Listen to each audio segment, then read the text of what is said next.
이렇게 대치가 이어지고 있는 한편 오늘 헌법재판소에선 윤석열 대통령 탄핵 심판 사건에 대한 두 번째 변론 준비 기일이 열립니다.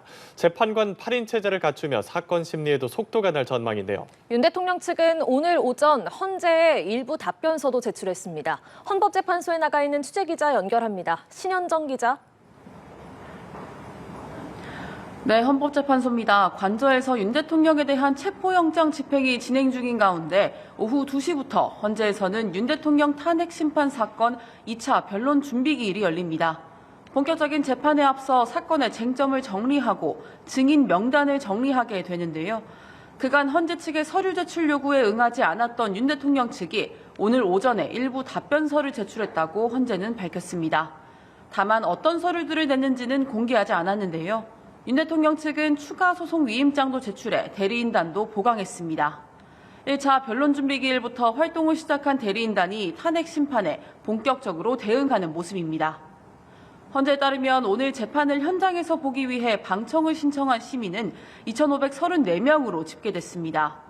22,264명이 몰렸던 1차 기일 때보다는 많이 줄어든 숫자지만 경쟁률이 281.5대 1을 기록한 만큼 여전히 높은 수치입니다. 예, 신 기자, 오늘 재판에선 어떤 논의들이 이뤄질 전망인지도 정리해 주시죠.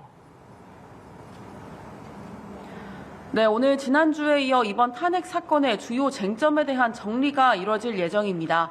앞서 재판부는 이번 탄핵 심판의 쟁점을 윤석열 대통령의 계엄 선포 행위 등 총 4가지로 정리했습니다.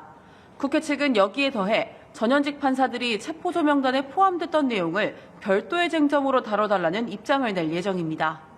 또 국회 측이 신청한 김용현 전 국방부 장관과 여인영 방첩사령관 등 15명이 증인으로 채택될지에 대한 판단도 나올 것으로 보입니다.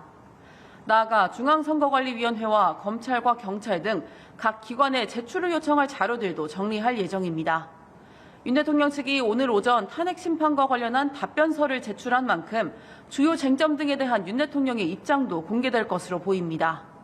한편 헌재는 재판관 2명이 새로 임명돼 심리에 투입된 만큼 신속하게 사건을 처리하겠다는 입장입니다. 지금까지 헌법재판소에서 전해드렸습니다.